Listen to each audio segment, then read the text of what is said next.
Olá, pessoal. Dando seguimento ao estudo da fisiologia humana, nessa videoaula a gente vai abordar o sistema endócrino. Quando a gente se refere a sistema endócrino, a gente está falando de um sistema que promove a manutenção do equilíbrio do nosso organismo, juntamente, com o sistema nervoso. Isso por quê? Porque o sistema endócrino produz uma série de hormônios que vão, controlar as nossas funções biológicas. E esse sistema, então, é constituído de glândulas sem ductos, que vão secretar os seus hormônios diretamente na corrente sanguínea, Então, o produto de secreção de uma glândula endócrina é o hormônio. E a maioria dos hormônios tem uma constituição proteica. Esses hormônios, eles vão funcionar como mensageiros químicos que vão regular a função de certos tecidos. Então, para cada hormônio, existe uma célula ou um órgão-alvo que vai ser sensível, à estimulação realizada por esse hormônio. E as glândulas endócrinas, elas sofrem regulação do sistema nervoso autônomo e também regulação por parte de outras glândulas endócrinas. Então, quando a gente fala de hormônios, eu gosto sempre de tentar sumarizar as ideias, para que vocês consigam rapidamente, recorrer a esse conhecimento no momento de necessidade. Então, o hormônio é uma substância química que é secretada para o sangue, por células especializadas que vão regular as funções metabólicas de outras células daquele organismo. Quando a gente fala da composição química, a maioria dos hormônios tem constituição proteica, então eles são derivados de aminoácidos. Mas existem hormônios que têm, na sua constituição, moléculas de colesterol ou derivadas dele. São os hormônios chamados hormônios esteroides. A produção desses hormônios, ela vai acontecer numa glândula endócrina ou então num tecido neurosecretor. E esses hormônios, eles vão atuar nas células-alvo. Por que nas células-alvo especificamente? Porque elas detêm receptores que são sensíveis à estimulação hormonal. O transporte desses hormônios vai acontecer via sangue, seja na forma livre ou associada a proteínas plasmáticas. E uma vez que eles tenham desempenhado a sua função, eles vão ser degradados pelo fígado e, nesse caso, serão excretados através das fezes e também existe, uma parcela de derivados hormonais que tem excreção renal. Quando a gente fala dos mecanismos de ação, são vários os mecanismos. Eles vão formar o segundo mensageiro, no caso, produzindo algumas moléculas sinalizadoras no meio intracelular, como o AMP cíclico ou o IPC, dependente de cálcio. E eles também vão ter a habilidade de ativar diretamente um gene para transcrição e tradução. E esses hormônios, eles vão atuar no crescimento e no desenvolvimento do organismo, vão regular as funções relacionadas à reprodução, eles vão regular a disponibilidade energética do indivíduo, também vão fazer a manutenção do meio interno e vão ser capazes de modular o seu comportamento. Quando a gente fala do hipotálamo, a gente está falando de uma importante região, que é responsável aí por regular inúmeros processos metabólicos e também algumas atividades autônomas. O hipotálamo, ele está localizado, na região do encéfalo, sobre uma porção que a gente chama de tálamo, E de lá ele vai, então, produzir, muitas vezes secretar, substâncias que vão regular outras funções no organismo. O hipotálamo, então, ele vai ligar o sistema nervoso ao sistema endócrino, sintetizando e secretando os chamados neurohormônios, que são os liberadores do hormônio, dos hormônios, da hipófise. O hipotálamo também vai ter a função de controlar a temperatura corporal e a sensação de sede, bem como de fome, né? E também o ciclo circadiano. A hipófise, também chamada de pituitária, ela é uma glândula situada lá na célula túrgica, né? Que é uma cavidade óssea localizada na base do cérebro, que se liga ao hipotálamo através de um pedículo, que a gente chama de pedículo hipofisário ou infundíbulo. A hipófise ela pode ser separada em duas grandes regiões. A primeira delas a gente chama de neurohipófise, que tem uma origem nervosa, e ela é responsável pela produção de dois hormônios, que é a ocitocina e a ADH, que é o hormônio antidiurético. Já a adenohipófise, ela tem uma origem no ectoderma da cavidade oral, e ele tem a função, então, de produzir os outros hormônios da hipófise, que são o hormônio do crescimento, ou GH, a prolactina, o hormônio folículo estimulante, o hormônio luteinizante, o hormônio adrenocorticotrófico e o hormônio estimulante da tireoide. Vamos falar então das principais glândulas endócrinas, né? Então a gente já citou o hipotálamo, a gente já citou a hipófise, mas também a gente não pode deixar de falar da tireoide, do timo, da suprarrenal, também chamada de adrenal, do pâncreas e das gônadas, né? O ovário e o testículo. Lembrando também que o timo, ele é muito importante, principalmente na infância. Então a adenohipófise, né? A gente já listou os seus hormônios, então agora a gente vai falar especificamente das funções que eles realizam. Então, o hormônio do crescimento, né, que muitas vezes ele é citado como GH, ele vai atuar sobre as cartilagens de crescimento, né, dos ossos, então favorecendo aí o alongamento ósseo. Também vai controlar parte do metabolismo de gorduras, proteínas e carboidratos, de certa forma, né, favorecendo aí uma disponibilização de energia e também uma capacidade de modelação do organismo em crescimento. A prolactina, ela vai estabilizar a secreção do estrógeno e da progesterona e ela vai estimular a produção do leite, né? Então, por isso que geralmente uma mulher que está amamentando, ela tem menor chance de gestação, porque mediante, né, a amamentação, ela recebe estímulo para a produção constante de prolactina, garantindo a produção do leite e também estabilizando a secreção do estrógeno e da progesterona, que vão favorecer aí o preparo e a manutenção do útero para uma possível gestação, né? Já o hormônio folículo estimulante, que é o FSH, ele vai ter uma atuação tanto no homem quanto na mulher. No caso da mulher, ela vai, né, produzir o FSH e lá nos ovários ele vai estimular o crescimento dos folículos ovarianos, né? Então, o ciclo menstrual ele é regulado, inclusive, pelo hormônio folículo estimulante, né? E, em geral, as mulheres selecionam um dos folículos para crescimento e ovulação, né? Naquele ciclo menstrual. Então, se ela tem um ciclo de 28 a 30 dias, né? Espera-se aí que ela tenha essa estimulação acontecendo, em média, 12 vezes no ano. Já nos testículos, esse FSH ele vai estimular a espermatogênese.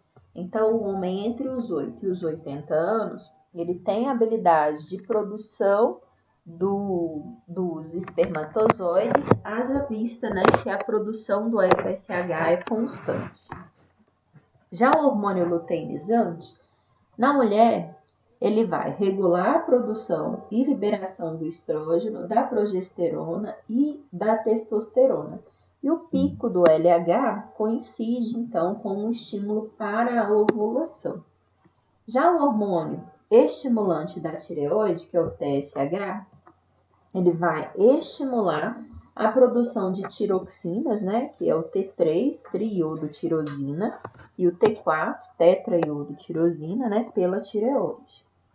Já o hormônio adrenocorticotrófico, que muitas vezes, né, é simplificado como ACTH, ele vai estimular a secreção dos hormônios no córtex das glândulas suprarrenais. A neurohipófise, né, ela produz a ocitocina e o ADH, que também é chamado de vasopressina. A ocitocina, ela vai atuar no útero, favorecendo a contração no momento da expulsão, né, do feto na hora do parto. E em nível mamário, ele vai facilitar a ejeção do leite, né? Então, quando a mulher está em trabalho de parto, a ocitocina vai favorecer não só, né, a contração uterina, mas também a ejeção do leite. A vasopressina, ela vai regular a contração dos vasos sanguíneos, controlando a pressão e a ação antidiurética sobre os túbulos dos rins, né? Então, quando o indivíduo tem a liberação do ADH, ele vai ter um estímulo ao aumento, né, da absorção, da reabsorção de água e sais da urina, diminuindo então a diurese e aumentando o volume sanguíneo do indivíduo, tá? Falando um pouquinho sobre as interações hormonais, né? Tem aquela questão do hormônio ser produzido numa glândula, circular via corrente sanguínea, ser percebido por um órgão-alvo que tem um receptor específico para ele, desencadeando uma função específica. Então, no caso, aqui a gente tem, né, como exemplo, a participação do FSH e do LH sobre as gônadas masculinas, né, favorecendo aqui a espermatogênese. Ao mesmo tempo, o testículo, ele vai ter a habilidade, né, de informar ao hipotálamo e a hipófise desse indivíduo que ele já recebeu, né, o estímulo, entendeu o que ele tinha que fazer e inibe, então, a liberação de mais FSH e mais LH. Isso a gente chama de feedback negativo, né? Então, todas as vezes que o FSH e o LH estimulam os ovários, os testículos, favorecendo a espermatogênese e a produção da testosterona. A testosterona, sendo um hormônio, também circula na corrente sanguínea desse homem e vai ser percebida pelo hipotálamo e pela hipófise como um estímulo à não secreção de FSH e LH.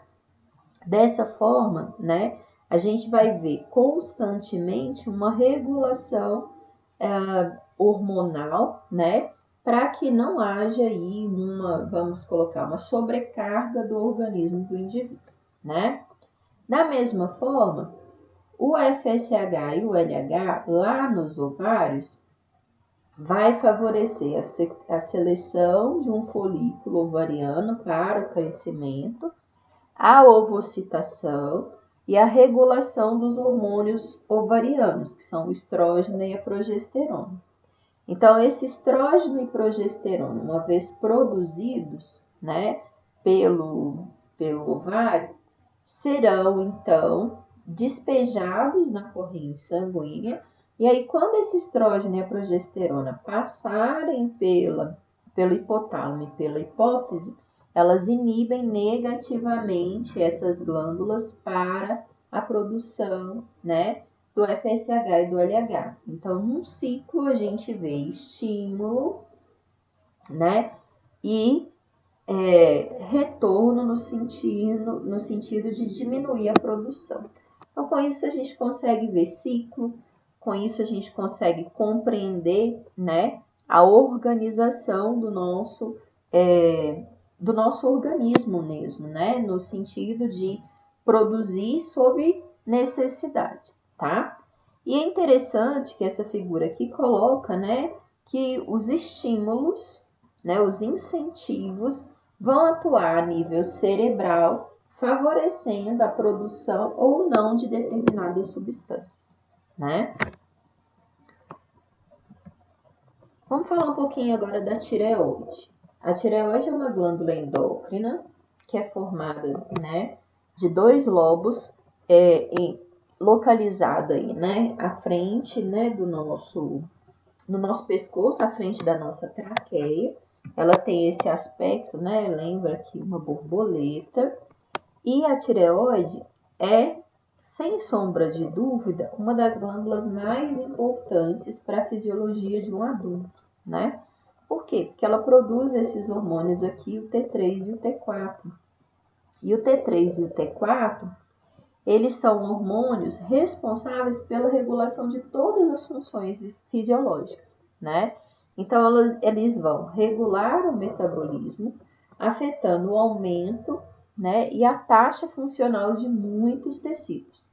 E ele é importante também no equilíbrio das concentrações de cálcio, né? Então, ó, o hipotálamo libera o hormônio estimulante da hipófise. Aí esse hormônio estimulante da hipófise vai produzir o TSH cai na corrente sanguínea, é percebido pela tireoide que produz o T3 e o T4. O T3 e o T4 em níveis normais, eles vão circular na corrente sanguínea e inibir negativamente o hipotálamo, consequentemente a hipófise, consequentemente a tireoide. Então, num ciclo, né, finamente regulado, a gente consegue produzir ou não hormônios de acordo com a necessidade.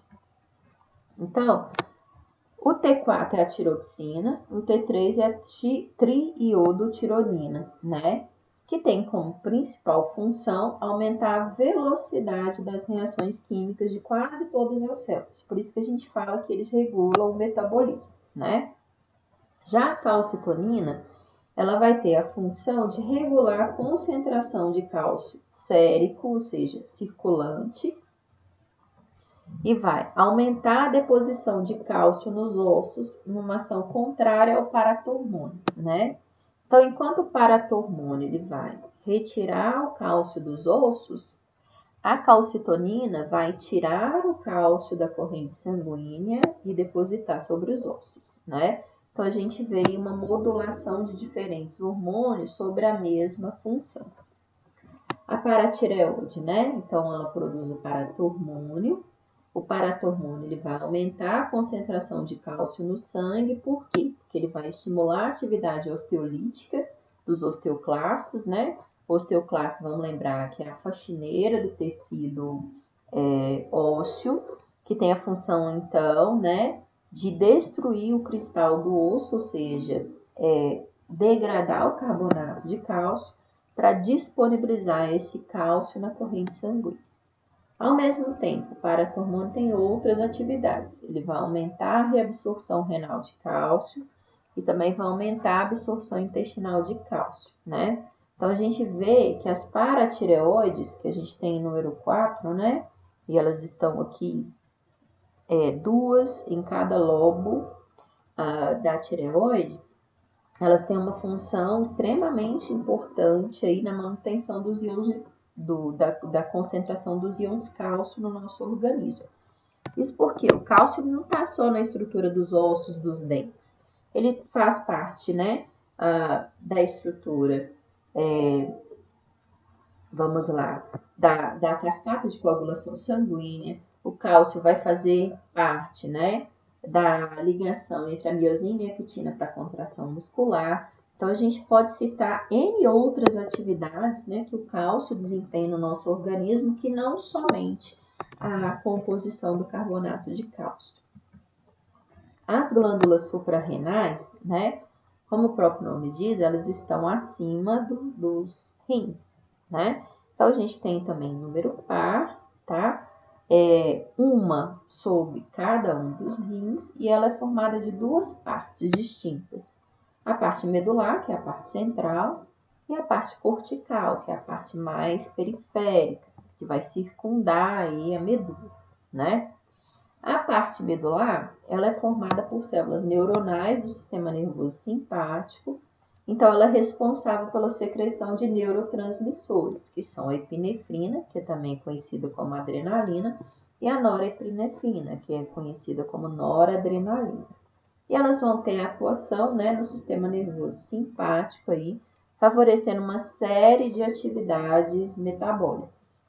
Já a região cortical da adrenal, ela é constituída de células grandes, gordurosas, com alta produção de colesterol, e ela é responsável pela secreção dos hormônios esteroides, que são os mineralocorticoides, como a aldosterona, os glicocorticoides, como cortisol e corticosterona, e os andrógenos, né, que são os hormônios aí sexuais. Vamos falar um pouquinho sobre o pâncreas, né? O pâncreas é uma glândula anfícrina, então na sua porção endócrina, o pâncreas vai ser responsável pela produção de 2 hormônios que vão regular aí, né, a nossa glicemia. Então, a insulina é um desses hormônios e o glucagon é o outro. Então, enquanto a insulina diminui a concentração de glicose no sangue, né, o glucagon vai aumentar a concentração de glicose na corrente sanguínea. Vamos lembrar que a gente não precisa de glicose no sangue, a gente precisa de glicose dentro da célula. Então, a gente se alimenta, faz o processo digestório, lá no nosso intestino, essa glicose ela vai ser absorvida para a corrente sanguínea, vai circular na corrente sanguínea, né? E à medida que as células necessitarem, a insulina joga a glicose para dentro da célula. Como? Ela aumenta o transportador de glicose na membrana celular, ele aumenta a intensidade do metabolismo da glicose e também vai aumentar a taxa de armazenamento dessa glicose. Vamos lembrar que glicose a gente armazena ou no fígado, como glicogênio, ou na musculatura, também como glicogênio. Já o glucagon, ele vai aumentar a concentração de glicose no sangue. Então, se eu tiver há muito tempo em jejum, quer dizer que a minha glicemia está baixa, nessa situação pode faltar energia para o meu cérebro. Então, o pâncreas vai liberar o glucagon, então, vai aumentar a concentração sanguínea de glicose. Por quê? Porque ele faz a glicogenólise. Então, ele faz uma ação direta no fracionamento do glicogênio hepático, né, transformando o glicogênio em glicose. E também ele faz a gliconeogênese, que vai ser a conversão de proteínas e lipídios em glicose. O que é importante a gente lembrar? Não pode faltar glicose de jeito nenhum para o cérebro, né?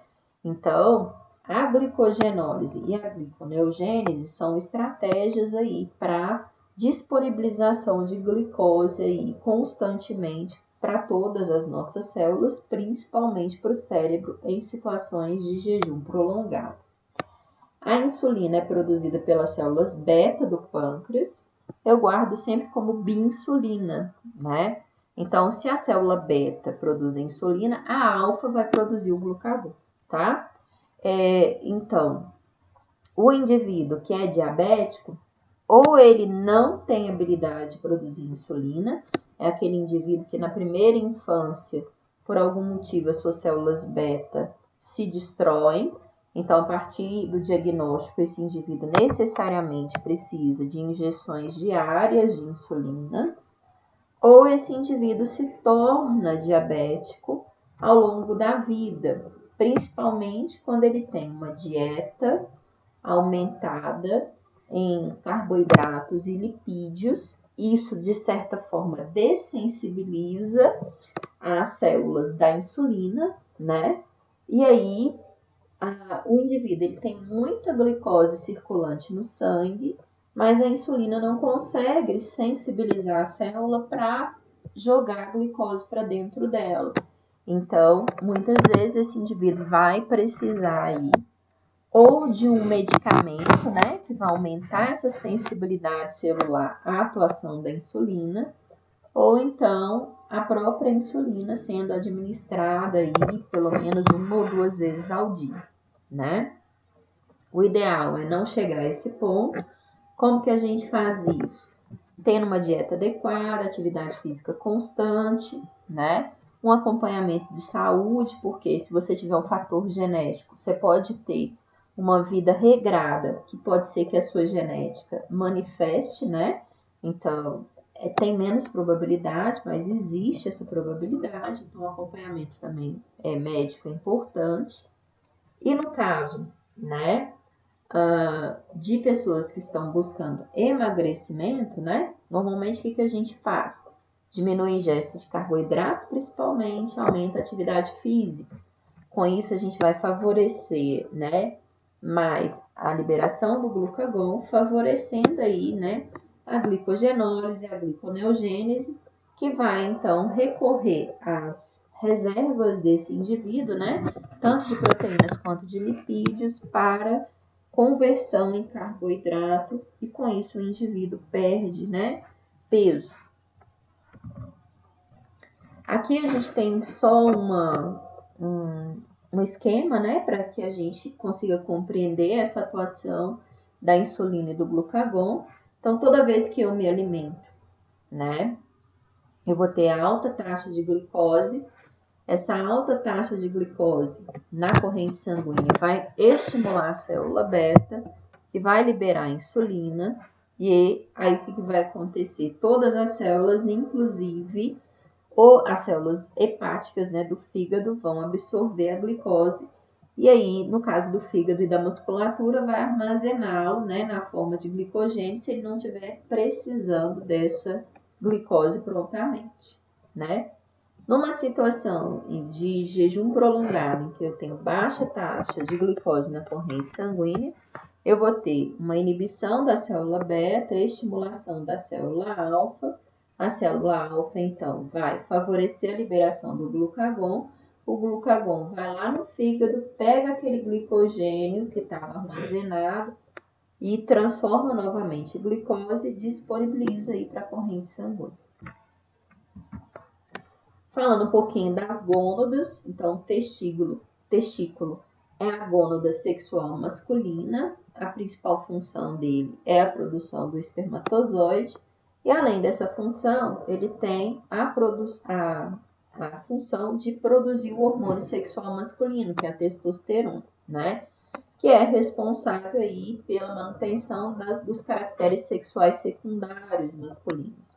Então, timbre de voz, distribuição de pelos, distribuição de massa, distribuição de gordura, todas essas características sexuais secundárias são reguladas aí pela testosterona.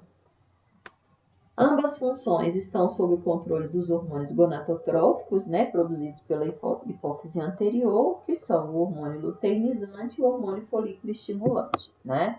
Então, até a puberdade, não existe a produção desses hormônios. A partir, né, dos estímulos desencadeados pela própria maturação fisiológica do indivíduo, a hipófise anterior passa a produzir o LH e o FSH, e ele passa, então, a produzir, né, espermatozoides e também testosterona lá no intestino. Já nos ovários, né? Os ovários são a gônada sexual feminina. A principal função dos ovários é a produção dos óvulos, né? E também a produção dos hormônios sexuais femininos, que são o estrógeno e a progesterona. Esses hormônios vão favorecer o desenvolvimento dos caracteres secundários femininos e também, né, vão preparar o útero para uma possível gravidez ao longo do ciclo menstrual, né? E ambas funções também estão sob controle aí da hipófise anterior, né, que é responsável pela produção do hormônio luteinizante e do hormônio folículo estimulante. Então, da mesma forma que funciona para o menino, até a puberdade, esses hormônios não são produzidos, uma vez que a própria maturação fisiológica do indivíduo estimula a hipófise anterior a produzi-los, vai ocorrer a menarca, que é a primeira menstruação, e a partir, né, dessa menarca, essa mulher passa a ter influências mensais aí do LH e do FSH, regulando seu ciclo menstrual. Ok, então, pessoal, com isso a gente encerra, né, essa videoaula sobre o sistema endócrino. Eu espero que vocês estejam bem, conseguindo realizar também as atividades. Até a próxima, turma!